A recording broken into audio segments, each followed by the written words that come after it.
1절부터 13절까지입니다. 제가 가진 성경으로는 61면입니다. 제가 봉독하겠습니다. 예수께서 거기를 떠나사 고향으로 가시니 제자들도 따르니라. 안식일이 되어 회당에서 가르치시니 많은 사람이 듣고 놀라 이르되 이 사람이 어디서 이런 것을 얻었느냐? 이 사람이 받은 지혜와 그 손으로 이루어지는 이런 권능이 어찌 됨이냐? 이 사람이 마리아의 아들 목수가 아니냐? 야고보와 요셉과 유다와 시몬의 형제가 아니냐? 그 누이들이 우리와 함께 여기 있지 아니하냐 하고 예수를 배척한지라. 예수께서 그들에게 이르시되 선지자가 자기 고향과 자기 친척과 자기 집 외에서는 존경을 받지 못함이 없느니라 하시며 거기서는 아무 권능도 행하실 수 없어 다만 소수의 병자에게 안수하여 고치실 뿐이었고 그들이 믿지 않음을 이상히 여기셨더라. 이에 모든 촌에 두루 다니시며 가르치시더라. 12 제자를 부르사 둘씩 보내시며 더러운 귀신을 제어하는 권능을 주시고 명하시되 여행을 위하여 지팡이 외에는 양식이나 배낭이나 전대의 돈이나 아무것도 가지지 말며 신만 신고 두벌옷도 입지 말라 하시고 또 이르시되 어디서든지 누구의 집에 들어가거든 그곳을 떠나기까지 거기 유하라. 어느 곳에서든지 너희를 영접하지 아니하고 너희 말을 듣지도 아니하거든 거기서 나아갈 때에 발 아래 먼지를 떨어버려 그들에게 증거를 삼으라 하시니 제자들이 나가서 회개하라 전파하고 많은 귀신을 쫓아내며 많은 병자에게 기름을 발라 고치더라. 아멘. 네, 여러분 이 자리에 오신 것을 다시 한번 환영하고요. 그리스도의 평강과 은혜가 함께 해주심이 여러분들에게 함께 하시기를 축복합니다. 태도가 변해야 역사를 경험한다는 제목으로 하나님의 말씀 나누겠습니다. 평균적으로 한 공동체의 10%는 긍정적인 사람, 80%는 주관적인 사람, 나머지 10%는 부정적인 사람으로 구성되어 있다고 합니다. 성공하는 조직은 중간파가 긍정파의 영향을 받아서 긍정적으로 변하여 90대 10의 그 법칙이 성립이 된다고 해요. 반면 실패하는 조직은 중간파가 부정적인 10%의 이렇게 영향을 받아서 10대 90의 법칙이 형성된다고 합니다.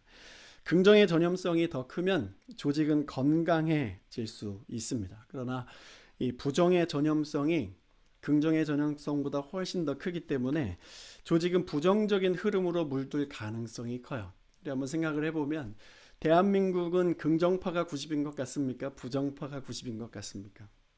뉴스를 보거나 뉴스에 달리는 댓글들을 보면 이 세상이 부정적인 곳이라는 것을 우리는 쉽게 알 수 있을 거예요. 세상에는 소망이라는 것이 없기 때문에 대부분의 사람들이 이 부정적인 것은 일반적인 것이라고 우리는 이해할 수 있습니다. 그래서 예수 믿는 사람들이 때를 얻든지 못 얻든지 예수 소망을 세상에 전해줘야 될 이 사명을 감당해야 되는 것이죠. 교회는 어떻습니까? 먼저 교회는 긍정파와 부정파를 나누는 기준을 먼저 알아야 되는데 하나님 말씀에 순종하는 것이 긍정파라고 할 수 있어요. 주의 말씀보다 나의 생각을 더 따르는 것이 부정파라고 할 수 있죠. 가나안 땅을 정탐했던 사람들에게 생각해 보면 이해할 수 있습니다. 각 지파별로 12명의 리더들을 뽑았어요. 그 사람들을 정탐을 가나안 땅에 보냈습니다. 10명의 정탐꾼은 돌아와서 부정적이고 회의적인 결론을 내렸어요. 물론 그들은 현실을 정확하게 직시하는 눈을 가졌을지는 몰라요. 그러나 그들에게는 현실을 믿음으로 바라보고 하나님의 말씀이라는 툴로 바라보고 믿고 결단하는 그 영적인 시야가 가리워져 있었습니다. 자신들 스스로를 메뚜기와 같다 이렇게 생각했어요. 하나님이 말씀하셨는데 그들이 믿지 않았기 때문에 이런 결론을 내리게 된 것이죠. 결국 하나님께서는 그들에게 이런 결정을 하세요. 민수기 14장 11절부터 12절까지의 말씀을 제가 읽겠습니다. 여호와께서 모세에게 이르시되 이 백성이 어느 때까지 나를 멸시하겠느냐? 내가 그들 중에 많은 이적을 행하였으나 어느 때까지 나를 믿지 않겠느냐? 내가 전염병으로 그들을 쳐서 멸하고 내게 그들보다 크고 강한 나라를 이루게 하리라 이렇게 말씀하셨습니다. 하나님이 화가 많이 나셨어요. 왜 그렇죠? 말씀을 안 믿고 자기 생각을 믿고 있었기 때문입니다.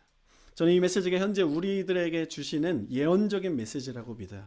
지금은 세상이 재편되는 시기이기도 하지만 하나님도 주의 나라의 완성을 위해서 영적인 재편을 하고 계시다고 믿습니다. 12절 마지막 부분을 보면 그들보다 크고 강한 나라를 이루게 하리라 이렇게 말씀하고 계세요. 이 코로나의 고난을 통해서 주님은 말씀을 믿고 순종하는 자들을 이전의 믿음의 세대보다 더 크고 강하게 해주실 것입니다. 주님께서 저 여러분들을 통해서 그 크고 강한 나라를 만들어 나아가시고 이 길들을 통해서 주의 완성된 하나님의 나라를 우리가 함께 보기를 소원합니다. 10명의 정탐꾼들은 왜 자신들이 메뚜기라고 해석을 했을까? 말씀보다 자기의 판단과 생각이 더 중요했기 때문이에요. 하나님이 하실 수 있다고 하는 그 믿음보다 내가 할 수 없다는 믿음이 더 큰 거죠. 이것이 자기가 주인 되어 살아가는 것입니다. 우리가 삶을 살아갈 때 하나님께서 말씀을 주셨는데 이 말씀대로 하려는 믿음이 없는 거예요. 그리고 이것을 해도 되지 않을 거라는 믿음이 더 크기 때문에 이게 정말 자기가 주인 되어 살아가는 교회 안에 있는 사람들입니다. 이것 때문에 역사가 없는 거예요. 분명히 하나님께서 말씀하셨어요. 내가 너희와 항상 함께 할 것이다. 이들이 감당해야 될 일은 계란으로 바위치는 것이 아닙니다. 하나님이 함께 하시기 때문에 주님이 말씀을 하셨기 때문에 그 말씀을 믿는 자들은 바위로 계란을 치는 것이 되는 거예요. 여호수아와 갈렙은 달랬습니다. 우리가 그 땅을 정복할 수 있다. 그곳은 심히 아름다운 땅이다. 그들이 우리보다 키도 크고 뭐 가진 것이 많아 보이지만 그들은 하나님과 함께하는 우리들에게는 밥이다. 이렇게 해석을 할 수 있었어요.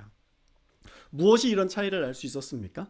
여호수아와 갈렙은 사람의 생각보다 하나님의 말씀을 더 믿은 것입니다. 여러분, 믿음의 사람은 그때나 지금이나 똑같습니다. 상황과 환경은 달라도 늘 문제는 사람보다 크다는 걸 알아요. 이 어려움 속에서 우리가 누구의 편에 서야 할 것인지는 우리가 선택할 수 있습니다. 우리에게는 선택권이 있어요. 주님의 능력을 선택하고 주의 말씀을 붙들고 이 포스트 코로나 시대로 우리가 담대히 나아가 그 땅을 정복할 것인지, 아니면 나 스스로의 능력을 선택하고 지금 내 앞에 있는 그 문제를 바라보고 나는 할 수 없다고 포기하면서 이 광야에 남을 것인지, 여러분 선택과 결정을 하셔야 돼요. 사랑하는 여러분, 주님을 선택하시기를 바랍니다. 이런 이야기, 이런 말씀, 이런 능력을 받기 위해서 우리가 예배에 참여하는 거예요. 여러분, 이때에 우리는 주님의 말씀을 선택해야 돼요. 이럴 때는 하나님의 말씀이 나의 생각이 될 수 있도록 하나님 말씀을 막 쏟아 부어야 됩니다. 아내가 모유 수유를 하는데 새벽에 2시간마다 한 번씩 깨서 모유 수유를 합니다. 수유하면서 졸음을 이기기 위해서 성경 낭독을 켜요. 저는 자다가 그 말씀을 듣고 또 잠에 들어서 꿈속에서 그 말씀을 듣는 꿈을 꿉니다. 아침에 일어나면 피곤하기는 하지만 뭔가 기분은 좋고 마음속에 이 평안함과 기쁨이 있어요. 여러분, 믿음으로 살기 원하십니까? 지금 이 순간 세상의 지식과 정보를 수집하는 그 시간을 줄이십시오. 인터넷으로 들어가서 세상의 정보, 세상의 뉴스를 수집하는 것, 이런 것들을 멈추시고 이때에 하나님의 말씀을 더 수집하고 하나님의 정보, 하나님 나라의 그 정보를 받아들이는 시간을 더 많이 늘려야 되는 것이에요. 복음으로 달려가야 됩니다. 말씀을 향한 열심의 불이 켜져야 돼요. 간절한 믿음의 이 태도가 지금 이 시즌에 그 무엇보다 중요한 시대입니다. 잘 안 되고 어렵지만 열심히 다시 한번 말씀을 펴고 한 번 더 묵상의 자리로, 한 번 더 예배의 자리로 나아가는 저와 여러분 되시기를 축복합니다. 이 믿음이라는 것은 눈앞에 보이는 것을 가지고 마음을 선택하고 행동을 결정하는 것이 아니라 하나님 말씀을 받고 갈 바를 알지 못하나 그 발걸음을 걷고 떼어 나아갔던 그 아브라함처럼 보이지 않는 그 너머의 세상을 선택하고 결정하면서 나아가는 것이 믿음의 삶이에요. 그러기 위해서 우리에게 분별력이라는 것이 필요한데, 이 분별력의 기준은 하나님의 말씀입니다. 말씀은 살았고 운동력이 있어요. 오늘 이 시간 하나님의 말씀을 대할 때 우리의 심령이, 영과 혼과 육이 살아나는 역사를 경험하기를 축원합니다. 그리고 우리의 삶에 어떤 운동력이 있기를 바라요. 뒷걸음질 치기보다는 앞으로 전진해 나아가는 은혜가 저와 여러분에게 있기를 바랍니다. 하나님을 믿는다, 주님과 관계가 친밀하다, 이것을 어떻게 증명할 수 있습니까, 여러분? 하나님을 향한 우리의 태도로 증명할 수 있는 거예요. 마음에 중심이 있잖아요. 이건 안 되는 거예요. 이 중심은 아무도 모르는 거예요. 행함이 없는 믿음은 죽은 믿음이라고 하셨잖아요. 우리의 발걸음, 우리의 삶의 태도가 하나님과 가깝다는 것을 증명해 주는 거예요. 예배의 태도, 찬양을 드리는 태도, 하나님 말씀을 대하는 그 태도, 이런 태도를 통해서 성령이 임하시고 그 태도가 온전히 하나님 앞에 갖춰진 자, 경외하는 마음으로 주님을 예배하는 자에게는 성령의 능력과 은사와 권능이 임하여서 성령이 사람이 되고 하나님을 사랑하는 그 마음으로 말미암아 나를 사랑하는 것이 회복되고 그리고 이웃으로 향해 나아가는 거예요. 내가 성령을 받아야 내 가족이 평안할 수 있고 내 이웃이 평안할 수 있고 나와 관계된 모든 사람들이 주의 평안을 누릴 수 있게 되는 것이죠. 교회는 성도들이 하나님을 대하는 그 태도가 신령과 진정이라면 반드시 부흥합니다. 여러분, 이 어려운 때 예배하기 위해 모이기를 선택하시고 결정해 주셔서 감사합니다. 그런 이 상황 속에서 주님이 우리에게 부흥을 주실 것을 믿어요. 우리 교회 안에 하나님께서 그 영적인 부요함을 부어주셔서 세계 열방을 다스리고 정복하는 은혜가 있기를 소원하고, 그리고 이 지역사회에 하나님의 한인들과 이 지역사회에 있는 모든 사람들이 주의 복음을 모르잖아요. 모르는 사람들에게 그런 아름다운 성경을 이뤄나가는 은혜 주시기를 축원합니다. 그렇게 하실 줄로 믿습니다. 이 가운데 하나님이 임재하실 것이고, 그리고 하나님을 예배하는 그 태도, 여러분들의 삶에 주님의 임재가 있을 거예요. 삶의 복잡한 것들이 정리가 되는 은혜가 있기를 축복합니다. 관계가 회복되고 여러분들의 이 마음의 소원이 있습니까? 그 소원의 항구에 도착하는 은혜가 있기를 축원합니다. 주님을 기대하십시오. 우리 주님은 늘 크고 놀라운 일을 계획하시고 그 계획을 사람들에게 보여주시고 그 보여주는 것을 믿고 순종하는 자들에게 그 놀라운 일을 보여주시는 분입니다. 너희는 가만히 있어 주가 하나님됨을 알지어다. 이 은혜가 저와 여러분에게 필요합니다. 오늘 본문에 하나님의 말씀을 대하는 두 부류의 사람들이 나오는데, 먼저는 예수님의 고향 사람들입니다. 마가복음 6장 2절에 보면 안식일이 되어 회당에서 가르치시니 많은 사람들이 듣고 놀라 이르되 이 사람이 어디서 이런 것을 얻었느냐? 이 사람이 받은 지혜와 그 손으로 이루어지는 이런 권능이 어찌 됨이냐? 고향 사람들이 예수의 설교를 듣고 깜짝 놀랐어요. 너무 명쾌하고 심오하고 감동적인 거예요. 이 메시지 성경에서 이렇게 표현해요. 모든 사람의 감탄을 자아낼 정도로 설교가 대단하셨다, 이렇게 표현합니다. 그런데 이 사람들은 예수님의 이 명설교를 듣고 은혜를 받고 하나님을 이야기하는 것이 아니라 이 설교자에 대해서 이야기하는 거예요. 예수의 스펙, 예수에 대한 자신들의 편견과 고정관념을 속으로 이야기하는 것입니다. 마가복음 6장 3절, 이 사람이 마리아의 아들 목수가 아니냐? 야고보와 요셉과 유다와 시몬의 형제가 아니냐? 그 누이들이 우리와 함께 여기 있지 아니하냐? 하고 예수를 배척한지라, 이렇게 기록해요. 저는 이 상황을 충분히 공감합니다. 왜냐하면 제가 그런 것들을 경험했기 때문이에요. 저는 여러분 보시기 어떨지 모르겠지만 굉장히 개구장이었고 말썽꾸러기였어요. 말썽도 많이 피우고 그랬는데 교회는 정말 열심히 다니고 입에서 항상 하는 소리가 나는 목사가 될 거야, 이렇게 어려서부터 이야기를 했습니다. 삶이 따라주지 못했기 때문에 사람들이 그 말을 믿지 않았고 저를 신앙인으로 인정하지 않았어요. 시간이 흐르고 제가 어느 날 이렇게 목사가 되었습니다. 이 목사가 되어서 저희 고향 인천에 가서 같이 옛날에 신앙생활했던 권사님, 집사님들 만나면 그분들이 하시는 이야기가 두 마디도 요약할 수 있어요. 야, 하나님 살아계시구나. 두 번째, 두영아 네가 진짜 어떻게 목사가 됐어? 이 두 가지로 반응이 설명이 되는데, 예수님이 물론 저처럼 그렇게 말썽꾸러기로 어린 시절 사시지는 않았죠. 그분은 이미 12살 때 유대의 랍비들과 말씀 배틀을 하였을 때 지적으로 영적으로 밀리지 않은 실력을 가지고 있었던 분이었어요. 누가복음 2장 46절 47절, 사흘 후에 성전에서 만난 즉 그가 선생들 중에 앉으사 그들에게 듣기도 하시며 묻기도 하시니 듣는 자가 다 그 지혜와 대답을 놀랍게 여기더라. 이런 분이 예수님이셨어요. 여러분, 편견과 고정관념은 참 많은 것을 놓치게 합니다. 하나님 앞에서도 그렇지만 우리가 세상을 살아갈 때에 이 편견과 고정관념을 통해서 참 많은 것들을 놓치는 것들을 경험해요. 쉬운 예로 축구 국가대표 감독을 대한민국에서 외국인 감독으로 선임할 때가 있잖아요. 그러면 실력이 대한민국 이 국가대표 실력이 참 좋아지는 것들을 경험할 수 있어요. 그 이유는 외국 감독은 이 대한민국에는 혈연, 지연, 학연 이런 편견이 없기 때문이에요. 이 선수들을 실력으로만 선출해서 그냥 훈련을 시키기 때문에 이 실력이 좋아지는 것이죠.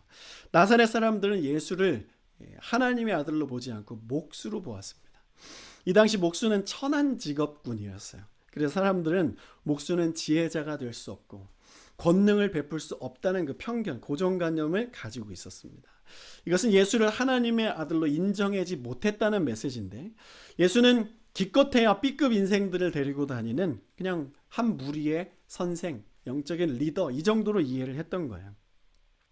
때때로 교회에 다니지 않는 부모들이 이 자녀들을 교회에 보내는 경우들이 있는데, 그 이유를 들어보면 교회 다니면 착해지니까 보낸다, 이렇게 말하는 태도들이 있어요. 이런 태도들을 나사렛 백성들이, 나사렛 이 사람들이 가지고 있었던 거예요. 이것은 예수에 대한 신성을 모르기에 이렇게 평가하는 것입니다. 여러분, 예수는 인성과 신성 두 가지를 골고루 가지고 계십니다. 예수는 참 하나님이시고 참 인간이시다. 이 두 가지를 우리가 다 알고 믿어야 되는 거예요. 이게 정말 중요한 거예요. 오늘날 세상 사람들이 교회를 바라보는 편견은 무엇입니까? 그동안 교회, 목회자, 이 교인들을 통해서 수많은 상처와 비인격성들을 보면서 이 세상의 편견에 사로잡혀서 교회를 통해서 예수 구원에 대한 그 기대감이 상실된 것 아니겠습니까? 이 기대감은 세상 사람들은 고사하고 교회를 다니는 사람들 중에서도 찾기가 그렇게 쉽지는 않아졌어요. 이 편견은 사탄이 만든 것입니다. 교회에 대한 부정적인 시각에 우리가 속고 있는 거예요. 그 부정에 사로잡혀서 교회를 예수 그리스도의 몸으로 이해하고 믿게 하는 영적인 시야가 가리워지는 것이죠. 생명의 공급이 교회를 통해 세상에 되어야 되는, 이게 멈춰지는 거예요. 교회가 긍정 10%, 부정 90%가 된 것입니다. 마가는 예수님의 고향에서 배척받으신 것이 수천 년 동안 하나님의 백성이라고 자부했던 이 유대인들에게 메시아 예수 그리스도의 그 통치가 하나도 먹히지 않는다는 것을 전해주고 있는 거예요. 하나님의 선택받은 자들이 영적인 소경이라는 것을 말하고 있는 겁니다. 우리도 다르지 않아요. 예수 믿고 구원받고 믿는 자들이 세상과 다를 바 없이 편견에 묶여있는 삶, 열정이 식은 율법적인 예배, 사랑과 긍휼이 없는 인간관계, 사람을 나의 시각으로 평가해버리는 그 시선들. 이 교회는 이 땅의 메뚜기와 같아, 능력이 없어, 세상을 바꿀 수 없어 라고 평가내려는 이 10명의 정탐꾼 마인드를 가진 것에 대한 회개의 촉구 메시지를 지금 마가가 이 당시 백성들에게, 지금 우리에게 주고 계신 겁니다. 또한 메시아를 간절히 원했는데 정작 메시아가 오시니 부담스러워하는 거예요. 그래서 이 핑계 저 핑계를 대는 거죠. 오늘은 이거 해야 돼서, 내일은 저거 해야 돼서, 대학만 들어가면, 졸업만 하면, 직장만 가지면, 결혼만 하면, 자녀만 낳으면, 자녀 대학만 가면, 자녀 직장만 잡으면, 은퇴만 하면, 이렇게 하루 이틀 나의 소명, 나의 부르심을 뒤로 자꾸 밀어버리는 거예요. 하나님의 그 부르심이 너무 부담스러운 것이죠. 마가복음 5장 5절 6절 보면, 거기서는 아무 권능도 행하실 수 없어 다만 소수의 병자에게 안수하여 고치실 뿐이었고 그들이 믿지 않음을 이상히 여기셨더라. 여러분, 주의 말씀에 순종하지 않으면 하나님이 사랑하시기는 하지만 거기서는 아무런 권능을 베푸실 수 없다는 걸 기억하세요.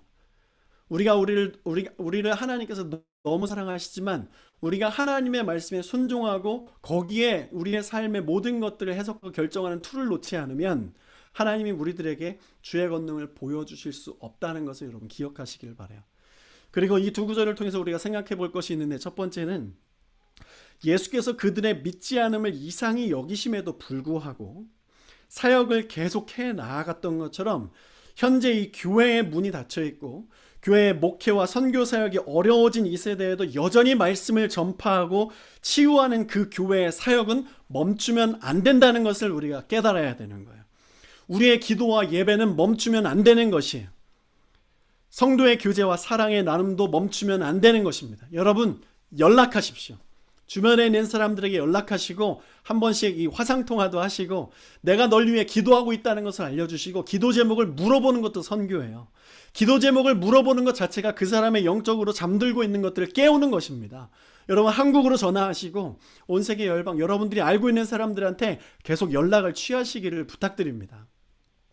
두 번째는 결국 믿음이 주의 역사를 경험한다는 것입니다.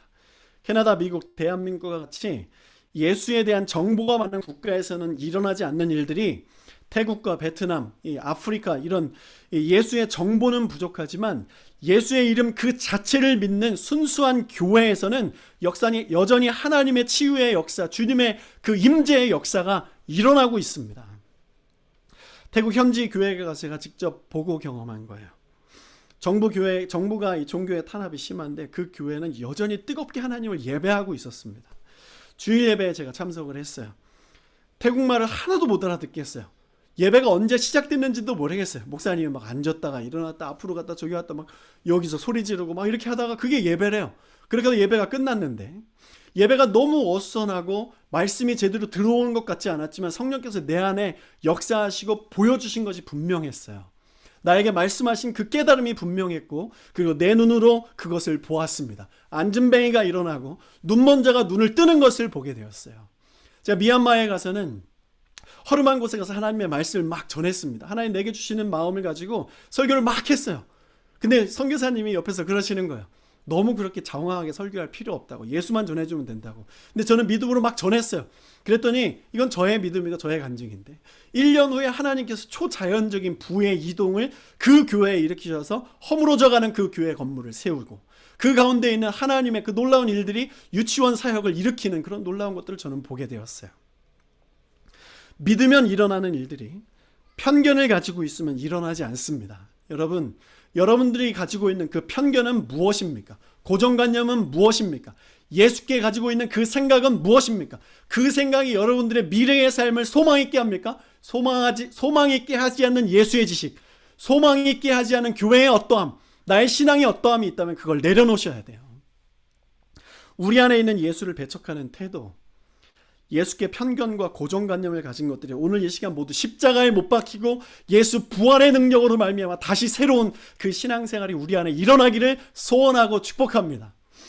마가는 바로 이어서 말씀을 적극적으로 믿고 수용하는 태도를 가지면 어떤 역사를 일으키는지 기록을 하고 있습니다. 예수님이 12제자를 부르셨어요. 둘씩 짝을 지어서 전도 훈련을 보내십니다. 마가복음 6장 6절 7절 말씀. 이에 모든 촌에 두루 다니시며 가르치시더라. 12제자를 부르사 둘씩 보내시며 더러운 귀신을 제어하는 권능을 주셨다 이렇게 말씀해요. 주님을 편견을 가진 자들을 떠나서 다른 곳으로 이동하십니다. 여러분 하나님께 마음이 굳어져 있는 것들을 빨리 여시기를 소원합니다. 회개하시고 주님께 말랑말랑한 여러분들의 마음을 보여드려야 돼요. 주님께 편견을 가지고 있으면 주님이 떠나십니다. 사랑하시기는 하시지만 아무 일도 이루실 수 없고 주님이 너무나도 급하시고 하나님의 나라의 그 완성을 이루셔야 되는데 그 완성을 이루기에 우리의 편견을 가지고 우리의 편견을 기다리실 수가 없는 거예요.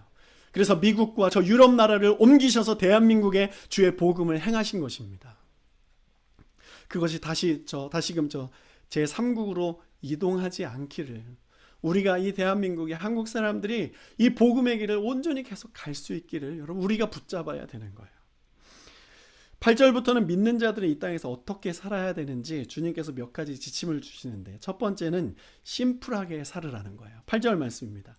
명하시되 여행을 위하여 지팡이 외에는 양식이나 배낭이나 전대의 돈이나 아무것도 가지지 말며 신만 신고 두벌옷도 입지 말라 하셨어요.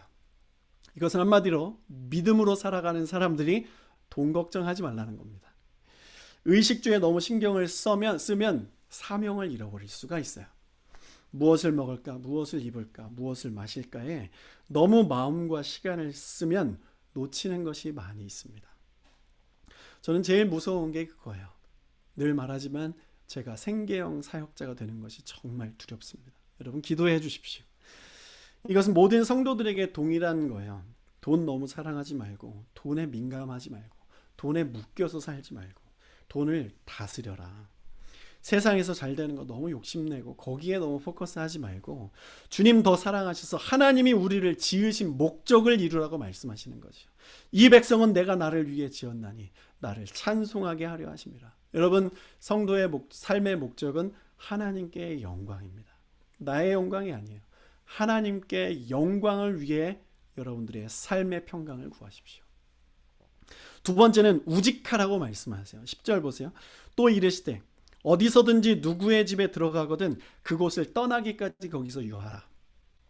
한 곳에 들어갔으면 불평하지 말고 하나님이 움직이라는 그 사인을 줄 때까지 우직하게 그것에 뿌리를 내리라는 거예요. 회사 이직도 그래서 너무 자주 하면 안 좋아요. 아닌 것 같다 싶어서 빠르게 이 계획을 변경하는 것은 삶에 큰 도움이 되지 않습니다. 왜냐하면 한 곳에 뿌리를 깊이 내려서 만나는 사람들과 관계를 맺고 그 관계 속에서 복음을 전할 때까지는 시간이 필요한 거잖아요. 그것 때문에 그런 거예요. 또한 우리의 말과 행동을 가볍게 하기보다는 조금 더 신중하게 표현하고 행동하는 것이 필요해요. 지금이 그렇습니다. 일희일비할 수 있는 것들이 너무 많아요. 백신이 나왔다, 와 이렇게 좋아하다가 백신에 뭐 돌연변이가 나왔다, 이거 어떡하냐, 백신이 멈춰진다, 백신에 뭐 문제가 있다, 맞겠다 안 맞겠다, 이런 것들의 마음이 들쑥날쑥하는 것들이 매일매일 일어나고 있는 것입니다. 한 사람의 가벼운 태도 때문에 복음의 문이 닫혀버릴 수 있어요. 여러분, 주님께 지혜를 구하십시오. 여러분들의 발걸음을 주님께 맡겨드리세요. 여러분들의 입술과 그 마음을 여러분들 주님께 맡겨드리셔야 돼요.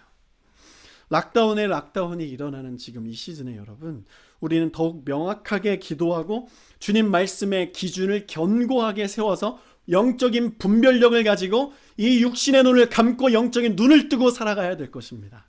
말씀의 뿌리가 우리 안에 더 깊이 뿌리 내려서 우리의 입술과 행동이 더 지혜로워지기를 소원합니다.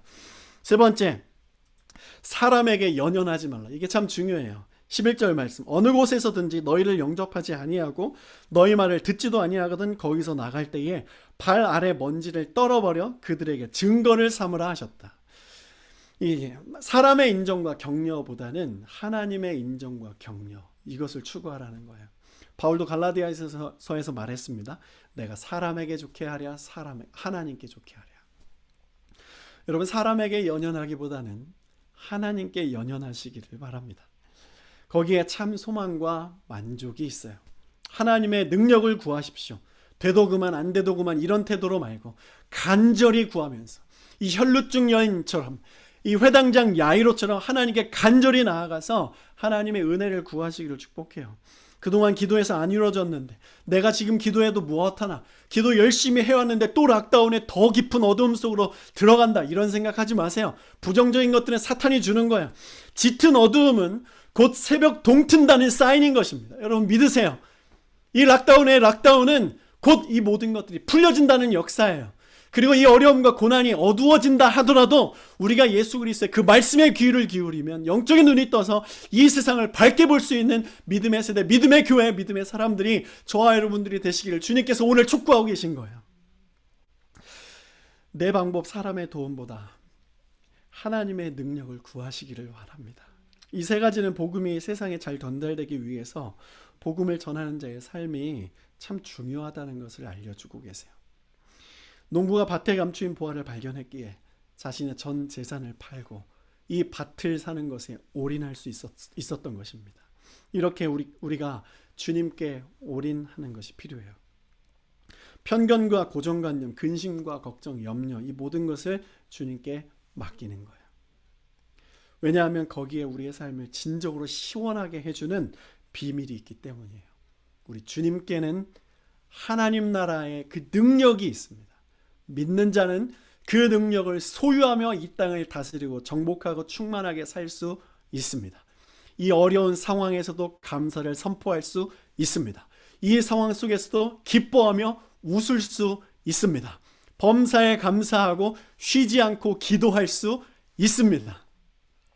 요한복음 7장 38절, 나를 믿는 자는 성경의 이름과 같이 그 배에서 생수의 강이 흘러나오리라. 아멘. 예수께 생수의 강이 있어요.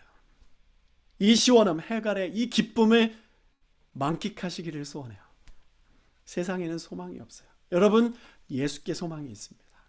편안한 삶, 안주하는 삶, 이 편견과 고정관념을 가지고 예수를 바라보고 세상을 대하는 삶에는 역사가 일어나지 않아요. 그 태도는 하나님이 기뻐하시는 태도가 아니기 때문에. 너무 답답하고 스트레스가 많고 재미없는 삶은 하나님의 말씀을 떠난 삶이에요. 이런 교착 상태에 빠져서 애매하게 신앙생활을 하는 것, 오늘 내려놓기를 결단합시다. 예수가 나에게 능력을 베푸시고 놀라운 일을 행할 것은 안 믿어져서 주님께 올인하지 못하는 일이 없길 바라요. 주님께 올인하는 것에 망설이지 마십시오. 하나님께서 여러분들에게 삶의 기쁨을 주실 수 있어요. 여러분, 이 세상을, 이 어려움들을 이렇게 스릴 있게 정말 재밌게 살 수 있는 방법은 주님 손잡고 함께 걸어가는 거예요. 주님께 최선의 것을 구하십시오. 오늘 말씀이 지금 이렇게 혼란스럽고 어려운 삶의 여정 속에서 우리 모두의 마음을 다시 새롭게 하고 기쁘게 하고 소망 넘치게 하는 실제적인 것이 되기를 바라요. 여러분, 믿음으로 이 말씀 취하십시오. 적극적으로 하나님을 대하십시오. 여러분들의 태도를 바꾸십시오. 하나님께 더 적극적으로 더 겸손하게 나아가십시오. 이 주님을 향한 이 태도의 온도를 높이셔서 하나님 나라의 그 완성을 돕는 주님의 동역자들이 되십시오. 마지막으로 12절 13절 읽겠습니다. 제자들이 나가서 회개하러 전파하고 많은 귀신을 쫓아내며 많은 병자에게 기름을 발라 고치더라. 이것이 주님이 교회와 성도들에게 원하시는 삶의 방향이에요. 이것이 우리들이 오늘 다시 세팅해야 될 삶의 모습인 거예요. 회개를 전파하여 하나님 나라를 맞이할 이 준비를 시키고 귀신을 내쫓고 더러운 것들을 쫓아내고 이 땅의 것들의 메인 것에 자유를 주는 사람, 병자를 고쳐서 회복과 치유를 일으키는 사람이 저와 여러분이 되시기를 축원하는데 하나님이 그것을 우리에게 너무 원하고 계세요. 이 삶을 주님께서 회복시켜 주실 것입니다. 우리 함께 기도하겠습니다. 우리 시간 함께 기도할 때 하나님, 내 삶에 내 앞에 있는 것들, 내가 내 생각에 불가능하다고 생각되는 모든 소원들 다시금 이제 하나님 앞에 올려드립시다. 하나님 열어주십시오. 무엇을 열기를 원하십니까? 하나님 열어주시고, 주님, 내가 믿음의 길로 나아가야 되는데, 복음의 길로 나아가야 되는데 막혀진 것들이 너무 많습니다. 이들을 위로하실 것은 주 예수뿐입니다. 이들에게 생수를 허락하여 주십시오. 내 삶에 하나님의 은혜라 임하십시오. 교회를 아버지 안에 다시 회복하여 주십시오. 하나님만을 경외하고 주님만 바라보는 그 태도가 교회에 다시 세팅이 되어서 영적으로 육적으로 우리의 아버지 안에 모든 것들이 하나님께 다시금 시선이 고정되어서 회복하는 역사가 일어나고 교회의 이 시대에도 하나님의 부흥이 일어날 수 있다는 것을 우리에게 보여주시고 이 교회가 그 놀라운 부흥을 이루어서 세상에 예수 그리스도의 소망을 더 잘 전달할 수 있는 믿음의 사람들 될 수 있도록 해달라고 우리 다 같이 기도하겠습니다. 하나님 아버지 감사합니다. 오늘 이 시간 우리에게 말씀하시는 주님을 향한 그 삶의 태도, 예배의 태도가 어땠습니까? 하나님, 회개하며 주님 앞에 나아갑니다. 나를 불쌍히 여겨주시고 아버지 하나님이여 주님의 사랑 안에 우리가 온전히 거하기를 소원하며 하나님의 말씀을 대하는 태도, 아버지 하나님 우리의 삶의 모든 것들이 아버지의 순종을 저 뒤로 놓고 이 부정적인 모든 이 씨앗을 아버지 하나님 이 시간 제거하기를 소원합니다. 주의 보혈로 덮어주셔서 하나님 말씀의 긍정, 주의 말씀에 순종하며 나아가는 아버지 하나님 그 은혜가 우리 모두에게 있기를 간절히 소원하고 주님 온 세계 교회 가운데 아버지 하나님 그 긍정의 10% 하나님 말씀에 순종하는 그 10%에 우리 교회 모두가 들어가서 주님 이 중간 이 지대에 있는 이 많은 성도들을 아버지 하나님 끌어들여서 주님 하나님의 말씀에 순종하며 나아가는 것이 진짜라는 것을 우리가 이 세상에 보이고 주님과 함께 행진하는 역사가 있을 수 있도록 인도하여 주십시오. 그리하여 아버지의 신령과 진정으로 예배하는 우리 교회에 주님 하나님의 놀라운 부흥을 허락하여 주시고 각자의 삶의 아버지 하나님이여 주님의 소원의 항구에 이루고자 하는 그 소망이 있습니다. 하나님 무엇입니까? 그것을 열어주사 그런 것들을 통해서 하나님의 영광이 더욱 나타날 수 있도록 도와주시고 하나님 먼저 믿음의 눈을 열어주시고 우리 가정, 우리 자녀, 아버지 하나님 우리 직장, 우리의 학업 이곳에서의 모든 삶이 주님의 은혜, 주님의 기쁨이 넘치는 아버지 하나님의 재미없는 삶이 아니라 따분한 삶이 아니라 주님과 함께 정말 재미있는 그러한 삶을 살기를 소원합니다. 믿음의 삶, 모험의 삶이 아버지 하나님 지금 다시금 요구되는데 하나님 말씀 붙들고 나아가서 그 땅을 취하고 포스트 코로나 시대를 취하는 우리 모두가 될수록 인도하여 주시옵소서. 주의 나라가 우리 가운데 임하기를 간절히 소원합니다. 예, 하나님 아버지 감사합니다. 오늘 우리의 태도를 점검하시기 위해서 이 말씀을 우리가 함께 나눴는데 하나님 우리가 돈 걱정하지 않고 세상에 연연하지 않고 우직하게 이곳에서 아버지 하나님 흔들리지 않는 그 반석 위에 서서 주님 한 걸음 한 걸음 주의 말씀 붙들고 걸어나가기를 소원합니다. 주님과 동행하는 이 길에 주님의 은혜와 축복이 있게 하여 주시고 또한 우리가 걸어가는 길에 우리와 함께하는 자들에게 그 은혜와 축복이 전달될 수 있도록 도와주십시오. 주님, 세상은 회개해야 됩니다. 예수 소망을 붙들고 살아나가야 하기에 회개해야 됩니다. 먼저 우리가 회개합니다. 하나님 아버지, 이 교회가 회개하며 주님 앞에 다시금 은혜를 구합니다. 주의 능력을 구합니다. 주님의 지혜를 구합니다. 하나님의 인도하심을 구합니다. 내가 내 삶을 이끌어 나아가려고 하는 그 주도권을 이 시간 내려놓습니다. 주님, 나의 삶의 주인 되어 주십시오. 하나님 아버지, 나의 삶의 왕이 되어 주셔서 인도하시고 이끄실 때 아버지 하나님, 그 시온의 대로를 걸어가는 그 은혜 가운데 아버지 하나님의 놀라운 아름다운 하나님 나라의 건설의 은혜가 일어날 수 있도록 인도하여 주십시오. 다음 세대의 믿음을 주십시오. 이 땅을 회복하여 주십시오. 함께하지 못하는 아버지 하나님의 믿음의 사람들을 지켜주십시오. 선교사님들을 지켜주십시오. 우리의 태도가 다시금 주님 앞에 세팅될 때 주님, 우리의 길들이 열려질 줄로 믿습니다. 닫혀진 길은 주님이 여셔야 됩니다. 우리가 열 수 없고 사람들이 열 수 없습니다. 사람들이 여는 길은 불완전하다는 것을 우리는 보고 있습니다. 주님, 우리의 길들을 열어주십시오. 그 길을 보는 영적인 눈을 뜨게 하여 주시옵소서. 감사하며 예수 그리스도의 이름으로 기도하옵나이다. 아멘. 축도하겠습니다. 십자가로 우리의 죄와 허물을 사하시고 부활하셔서 삶의 모든 것을 회복하시는 우리 주 예수 그리스도의 은혜와 그 아들 허락하셔서 늘 소망 넘치는 삶을 살게 하시는 아버지 하나님의 사랑과 성령의 역사 교통하심이 하나님께 대한 그 태도를 바르게 하고 그 태도를 통하여서 성령의 삶으로 이 세상을 살아나가기 원하는 여기는 모든 예배자들 머리 위에 항상 함께 하시기를 축원하옵나이다. 아멘. 감사합니다. 예배 마쳤습니다. 이제 제가 우리 해밀턴 한인장로교회 카톡방으로 질문지를 올려드릴 거예요. 그리고 소그룹 방으로 이제 나눠드릴 텐데 질문지를 보시고 그 질문들에 대해서 우리가 서로 이제 답하는 그런 시간들을 좀 가지면 좋겠고요. 함께 기도하고 마무리하고요. 이제 그런 시간을 갖겠습니다. 네.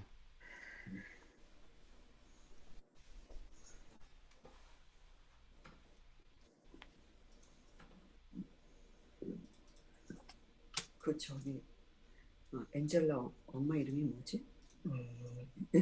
그 아빠 남편 이름 신현만. Join break room join